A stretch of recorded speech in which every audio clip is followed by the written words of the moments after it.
show, and I'm so excited. I just have a really beautiful guest on, just a real awesome, genuine human being. And special guest, please introduce us to you. What's your name? Where do you live? What are you known for? What is your area of expertise? Well, what I'm known for in my area of expertise may be two different things. No.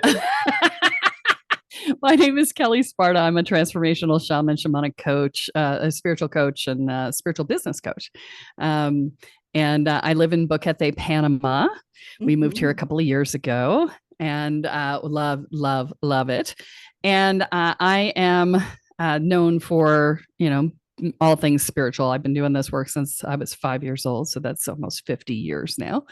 And so, yeah, I'm pretty fluent in that. And yeah, I mean, I've got my own podcast that's Spirit Guides podcast. I've got Spirit Sherpa podcast too. I'm doing two of them right now. It's a little insane, but yeah, it's all good stuff. I am known for personal growth and spiritual evolution. And so those are my two things. A lot of people think of shaman and they think, oh, ayahuasca and peyote and all the plant medicine. I don't do any of that stuff.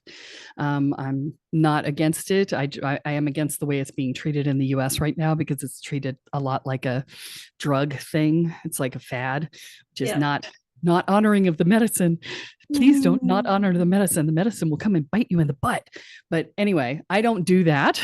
I'm a non-traditional shaman in that format. So I'm not doing sweat lodges or, ayahuasca journeys or any of that. I do ritual work in my retreats, but mostly I'm working with people online and helping them to navigate their spiritual awakening, navigate their empath selves, and work through their personal issues so that they can actually be comfortable in their own skin and happy and healthy in their lives. I love it. I love it. How do you define a spiritual awakening? Yeah, so spiritual awakening looks a little bit different for everybody. But ultimately, what it comes down to is you become aware of things that are unseen in the world. Whether that is your guides talking to you or ghosts coming and visiting you or being dragged out of your body in the middle of the night as you're dreaming or, having entities in your home. Occasionally people get demons, I mean, you name it, it's a little bit of everything. And so it's basically when you become aware of things that the physical reality says are not possible, which is kind of my whole ballywick. It was so funny. We lived in Richmond, Virginia for 2 years before we moved here. And I have never in my life heard of been any place that was more haunted than Richmond, Virginia, but nobody talks about it to each other. So I was out as a shaman, which of course in the South is like, well, my pastor says that's of the devil, right? And I'm like, well, okay, but hard for me to worship an entity in your pantheon, not my pantheon. I don't worship your gods, and not my thing, right? But anyway, but because I was out as a shaman, everyone brought me their stories. Everyone. And they would all come to me and say, nobody outside of the family knows about this, but, and long ghost story, portals, ghosts, poltergeists, you name it. There's a million different things. And I'm looking at these people saying, y'all need to talk to each other. This is insane.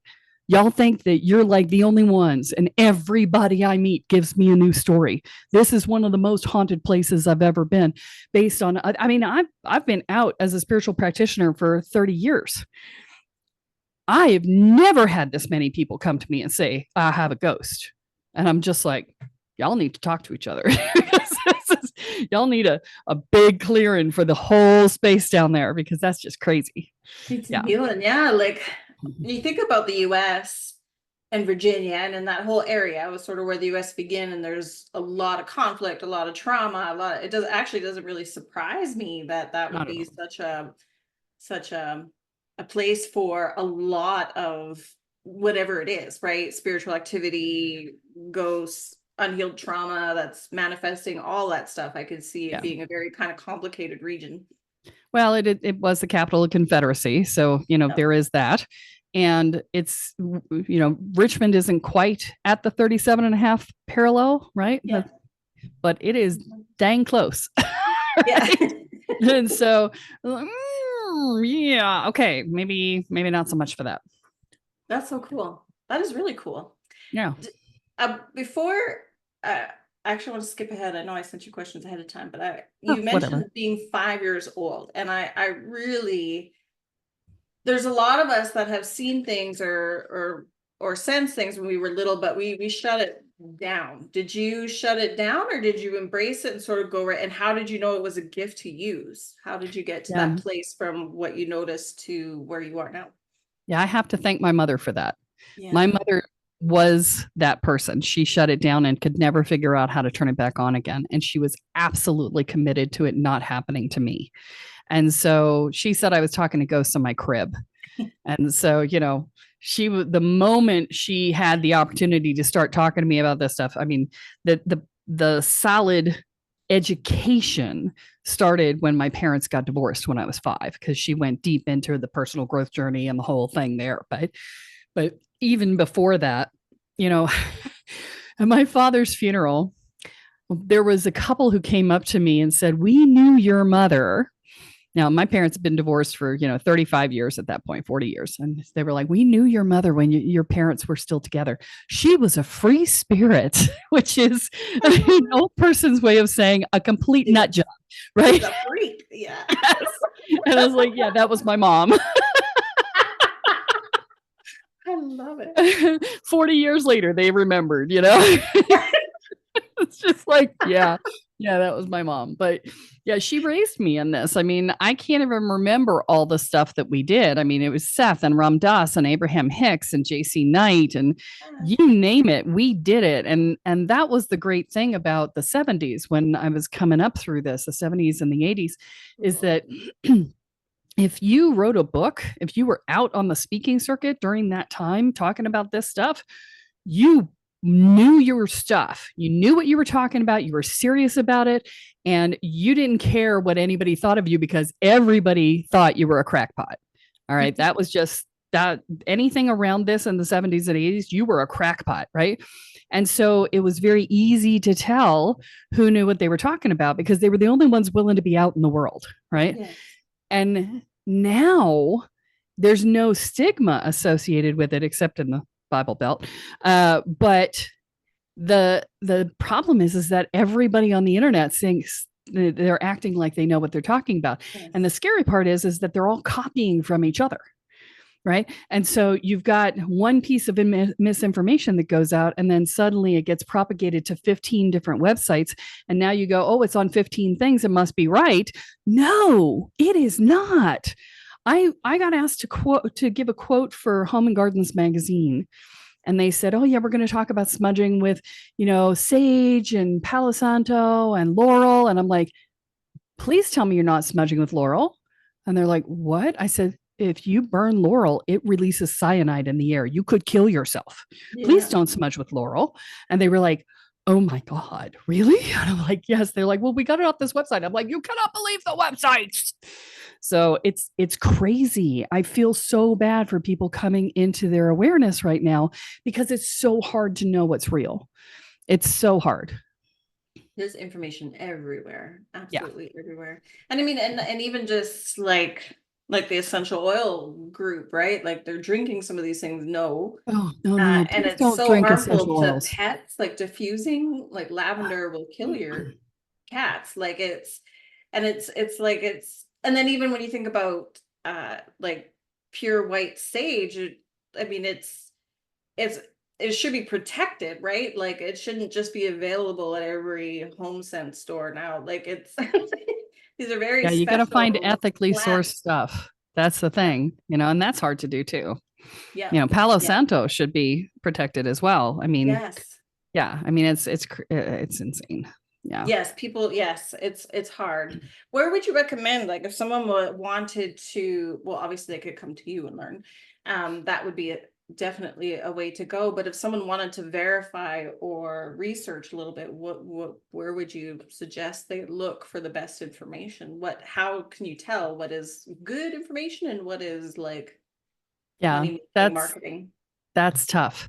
A lot of it is about just following somebody long enough to hear if they're internally consistent, right? Because if they're just pulling stuff from different places, and they teach you one thing one day and another thing, 3 weeks later, you're like, wait a minute, right? If they're internally inconsistent, that's a problem. If they are, if they are touting, I'm so spiritual, right? It's like, the namaste crowd, right? And I don't mean that badly, because namaste is a beautiful It greeting is a when beautiful it's word. done in the right way and from the right place. But all of the, what I call posers in the community, right? The people who are showing but not growing, right? They will often co-opt these phrases and the ways of being and the things to try and make themselves look more spiritual, right?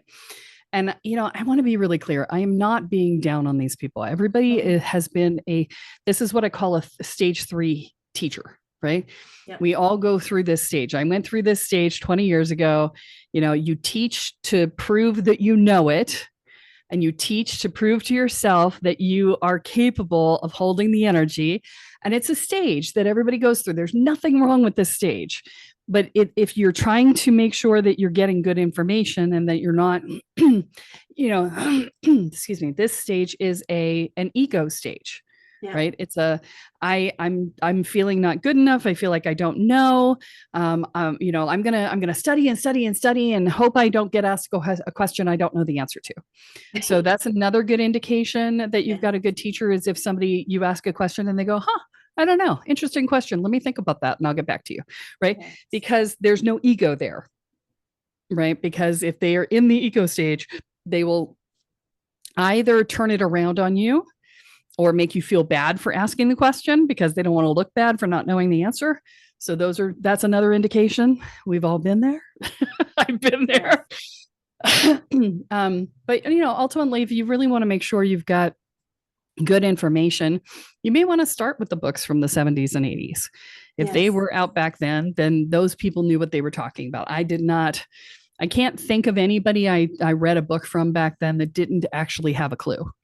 Now, they weren't all like brilliant geniuses, but they had a clue, right? And so, that's another good way to avoid the creep of misinformation that's out there right now.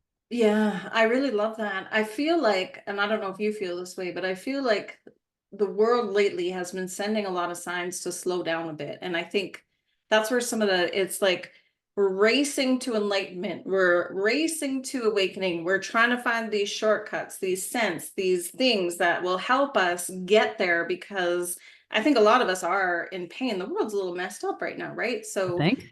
yeah, so I feel like, but if you slow down and be a little more thoughtful about the things that we consume or gravitate towards, make sure, like you said, that they're consistent. That is something that happens over time. Like it Yeah. can't be done right away. The one advice that someone gave me a long time ago that I really try hard to follow down, I try to watch it with myself too, is pretend everyone's a TV set with the mute on. So you can't hear what they're saying. You can only see what they're doing.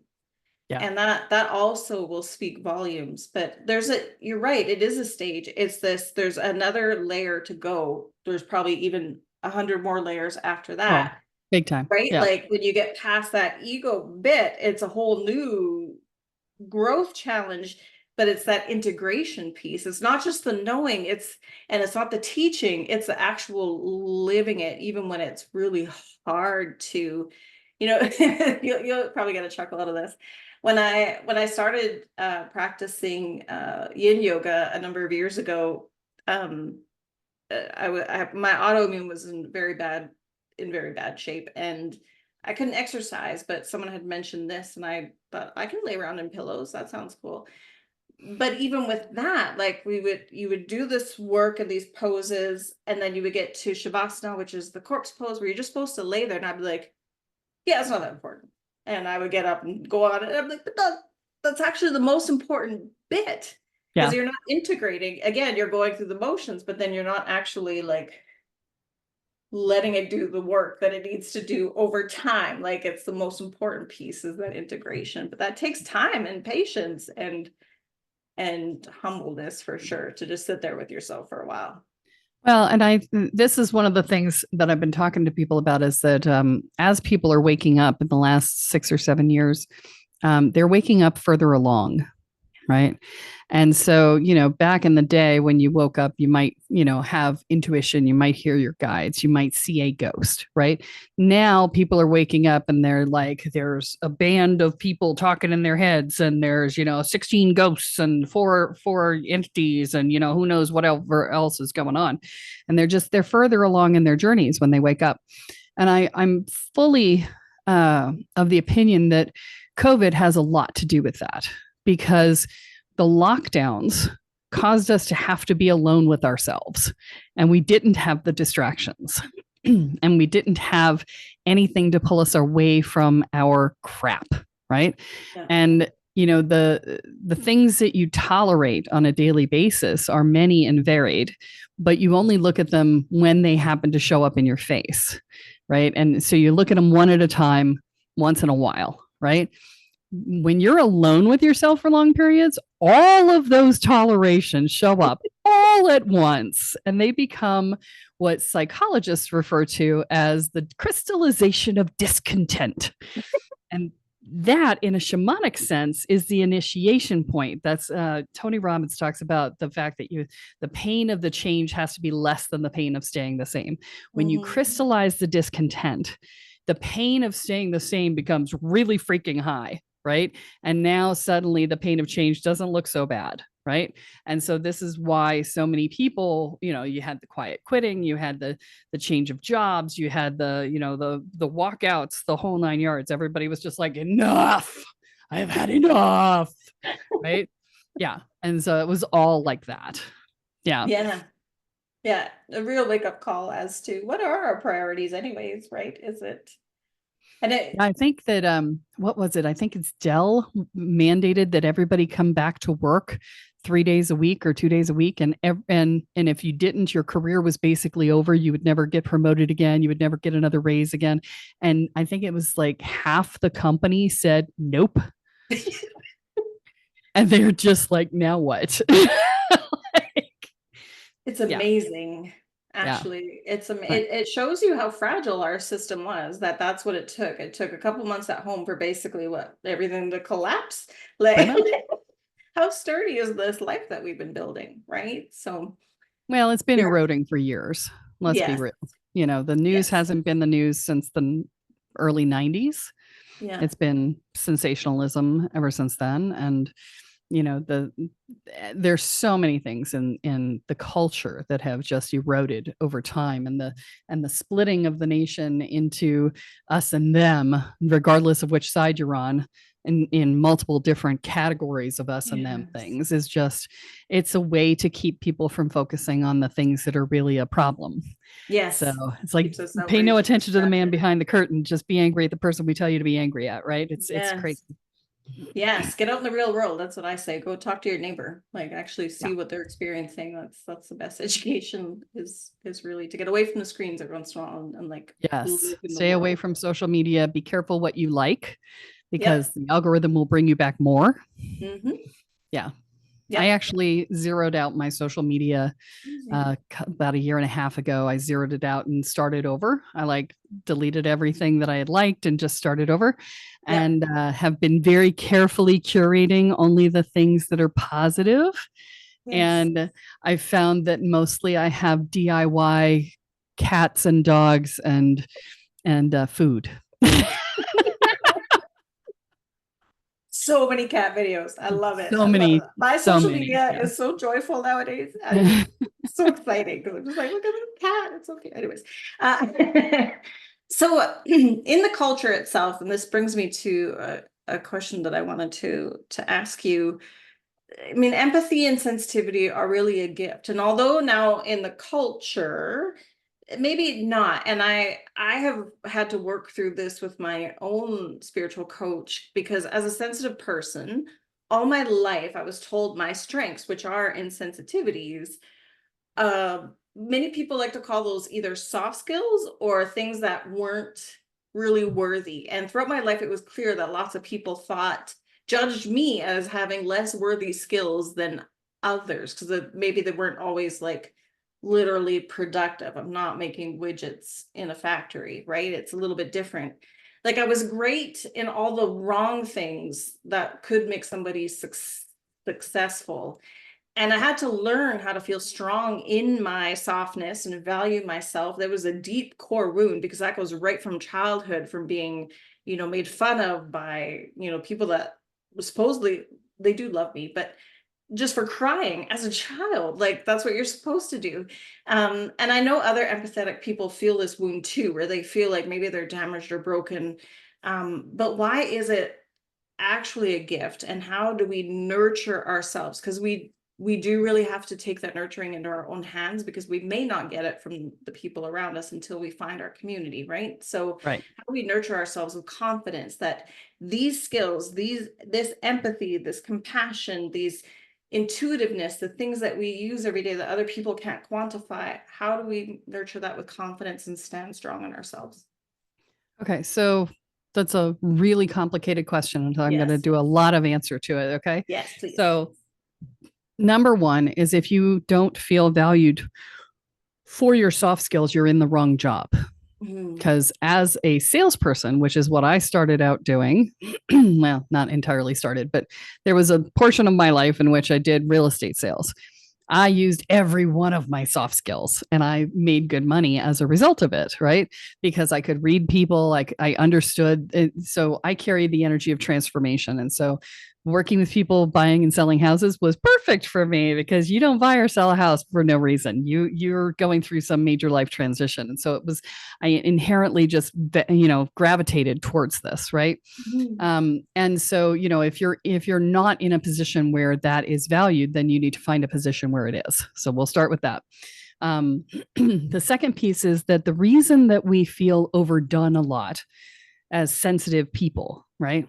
Empaths, is because of the way that you're holding your energy field. When we are children, in order to keep ourselves safe, we shove our energy field out to the edges of the room or the building, or for some unlucky people, the earth. And we monitor everybody inside our energy field. The challenge with that is that you cannot defend your energy field or yourself, because you are subject to everybody else's energy who is inside that field. And so if they're upset, you're upset. If they're angry, you're upset or scared or whatever. You might be angry too. If they're sad, you're sad. And if it causes us to go into this manipulation game that we play to try and get everybody else to feel better so that we can feel better because they're inside our field, right? And so there's a whole process there. And then when you've got so many people inside of your field, you're also strung out all the time, because you're like, I don't know what's going on and my energy is overdone. And that makes you highly sensitive to everything: allergies, sounds, places, people, everything. You name it, it's there. It's just like, I can't. I need to go be alone for a while in the hopes that people will get out of my field, right? And so, it's that whole piece. And so the process is learn to pull your energy field in. I've actually got a free download on my website called Boundaries for Empaths. If you go to kellesparta.com and click on blog, it's on the right-hand side. But it's a free e-course, not a download, e-course. So it includes how to pull your energy field in, and then all the ways in which not having your energy in causes you to have problems with relationships, with the way that you're being in the world, and all of this other stuff. It is a very simple fix that somebody gifted me with. And I wish to God that I could remember this woman's name, because I would shout it from the rooftops, but it was at some random health fair and I don't remember who she was, but I give it away because she gave it to me. And I just want people to have it because it makes such a huge difference in your life. And it is one of those core shifts to your energy that can make all the difference. Because the other challenge that we have, depending on how far out we're holding the energy field and how many people are inside of it, is that we end up being unfocused, because where our energy is dissipated across a large thing. If you're one of those people who feel deeply for, people starving on the other side of the planet, or, for genocides that are happening or whatever, and you're just like, oh, in it, you are holding your energy at the edges of the world. And you really need to pull that in, because you're probably getting told you're an airhead and you're not grounded and you can't do anything, and all of the stuff. And it's not that, it's just that your energy field is dissipated. And it's so dissipated that there's no way for you to be effective, because you don't have enough of yourself to direct it, because it's integrated with everybody else. And that is not an effective way to do it. Now, can we change how we're holding our energy from time to time? Yes, and absolutely. Sometimes it's relevant. I actually went to an event a couple of years ago where I was speaking, and somebody came up to me close to the end of the event, and she said, I just want to tell you that I've been watching you modulate how you're holding your energy. She said it was amazing. And it's because, when I got on stage, my energy expanded and I invited everybody in. And when I got down off of the stage and I was watching somebody else, I pulled my energy field in really tight so that they could hold the room, they could have their own space and do their thing. And if I was talking to somebody, I would share with them. And, we change it depending upon where we are, but it's important to be able to know exactly what you're doing and manage it appropriately. And that comes from lots and lots of practice. I got this piece of information 15 years ago. I have been practicing it for a long time. And therefore, at this point, it's second nature for me to shift how I hold my energy. But back in the day, when I was first learning this, it was a whole lot of practice. Discipline, practice, practice, practice. And sadly, at the beginning of your journey, a lot of the work that we do is about discipline and practice, practice, practice. But I do want to come back to something you said earlier. You said about slowing down. And I have to say I'm a yes and a no on that. And the reason for that is that, the work that I do is kind of the express train, right? So I'm basically walking people through 25 years worth of personal growth work and 12 years worth of energetic training in 2.5 years. Okay. So I am the express train. However, the first thing I tell people is that if you want to grow spiritually, you need to let go of the goal. Yeah. And the reason is that you can't change anything in the future and you can't change anything in the past. The only place you can change anything is right here and now. Goals inherently exist in the future. And so if it's not in the now, there's no point in trying, right? And so, I agree with you heavily in that regard, but I also have the opinion that the spiritual process has been muddied for a long time. We are taught everything except personal growth and spiritual practice and financial savvy, right? Those are the things that we don't get taught. And those are the things that produce powerful people, right? And so I feel like we do need to speed the process, because I want the power in the hands of spiritually evolved people, right? And that means I want money in the hands of spiritually evolved people too, because money is power in a lot of places in the world. And so the challenge then becomes, do we work with the people with money to spiritually evolve them, or do we work with people who are spiritually evolved and get them more money? And my answer is I'm doing both, right? Like, let's just pull the planet up. That's the whole point, right? And so when we look at it, the people look at me and they're like, 25, yeah, that's a lot to do all at once. I'm like, yes, it is a lot to do all at once. However, 95 to 98% of the time that you spend trying to do this work is done in trying to figure out, one, what do I need? And two, where do I get it? And three, will it work for me? Right. And so I went through the 25 years worth of work on myself, and I wrote down only what worked. So I did all of the other things and I only wrote down what worked. And so all I'm doing is taking out the empty space, and I build into my systems empty space. So there are actually 6 segments of my year-long program. And at the end of every segment, you're told, take a week off, take 2 weeks off, do no spiritual work whatsoever during this time. And if you don't feel ready to come back, don't come back until you're done. Right? It's integration time. It is built into the process, because if you do not give yourself space to integrate, you will miss a whole nother layer of knowledge underneath what you would have gotten as if you had allowed yourself to integrate. So that's Western culture doesn't get that. Western culture, really, it's drive, drive, drive, breakthrough, drive, drive, drive, drive. Very, very aggressive sort of stuff. And I'm doing an integrative process of personal growth and energy work, and it's designed to be, yes, it'll evolve you. It's a lot of perspective shift. It's a lot of energetic work, but there's space in there to integrate, and there's the encouragement to get regular energy healing and, all of the other pieces and parts that go in, right? Because it is a process, It's hard to figure out when is the time to do, when is the time to be. Yeah. That's Yeah. And, the short answer to that is, if you're feeling overdone, stop. Yeah. Yes. Yes. Yeah. Yes. I love that you brought up financial, because I feel like money, is it just me that thinks this, or do you find that there is an issue maybe with people that are sensitive or doing spiritual work, that they're having trouble reconciling that it's okay to also have money at the same time? Yeah, well, the challenge is, it's a reflection of a lot of us who have come up through these in this energy, have come up through very challenged environments. Yeah. And so, there's a deservingness and a permission piece to having money that is a self-care piece, right?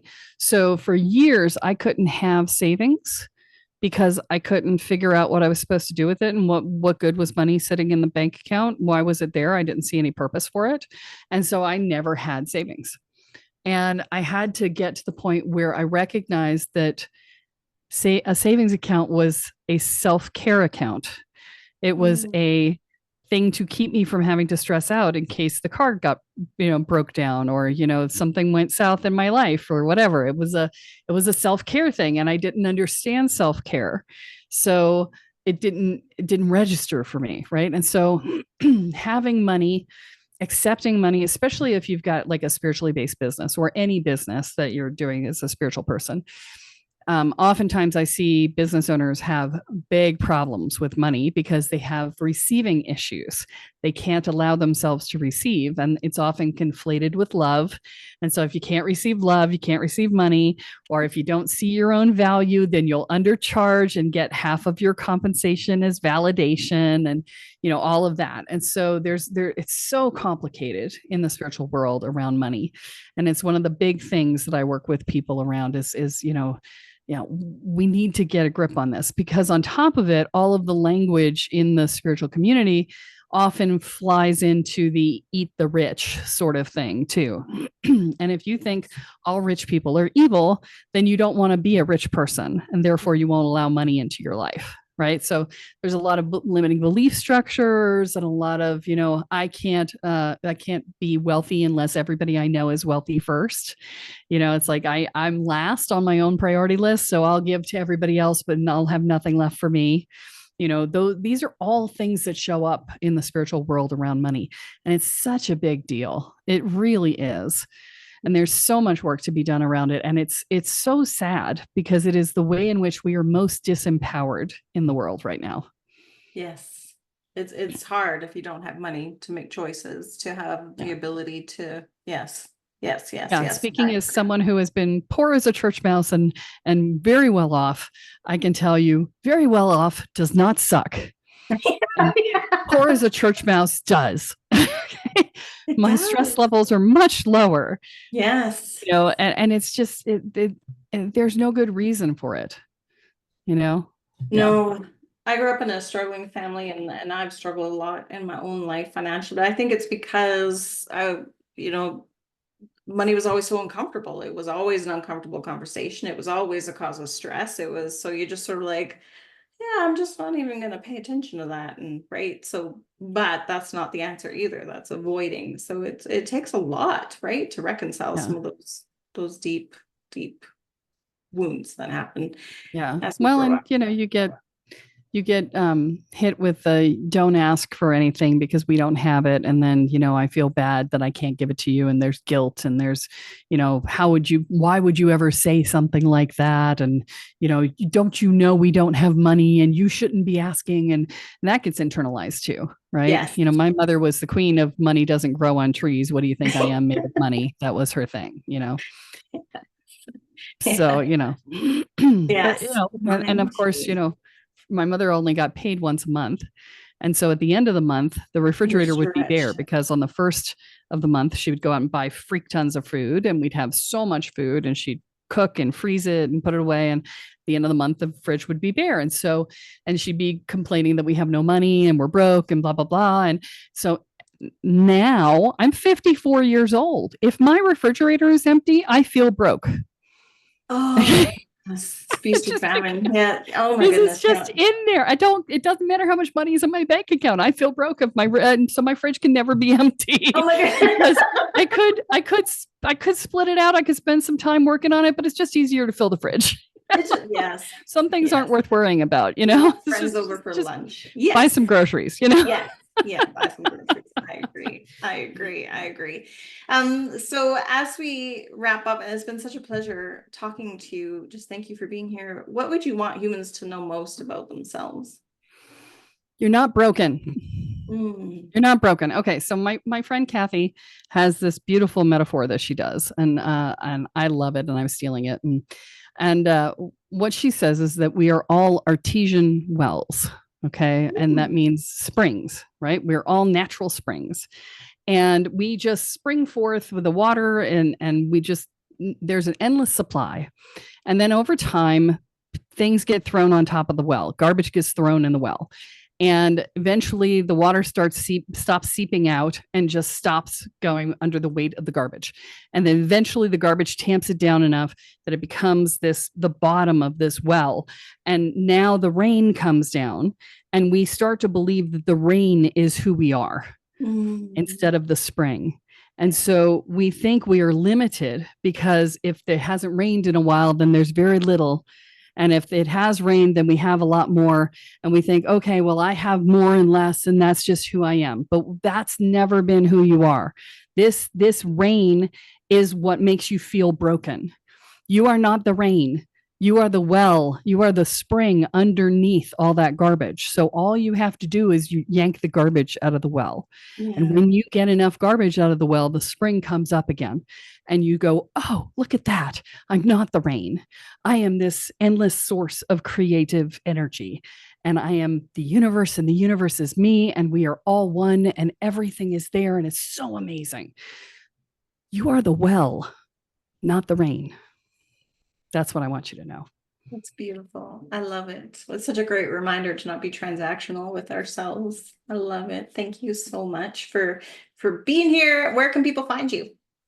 KelleSparta.com, like you see on the page here, or you can find me with my podcast at Spirit Guides or Spirit Sherpa. Spirit Sherpa has been around longer. Spirit Guides has 5 episodes a week. So, That's a lot. Wow. It's a lot. I do once a week, and every week I'm like, okay, it's finished. And then I'm like, oh, I gotta start again. Yeah, I did once a week for 6 years, and now I'm doing 5 days a week and then cross posting 1 day a week to the old podcast. So wow, amazing. Good for you. Yeah, it's a lot, but I've got a huge backlog of stuff. So if you want to get a chance to get to know me, that's a great way to do it. Go over to Spirit Sherpa, and you'll find 360 episodes of podcasts, all of which is the equivalent of a 2-hour class. Yes. So amazing. Oh, thank you so much. Yeah, happy to have been here. Thanks for having me. This was great.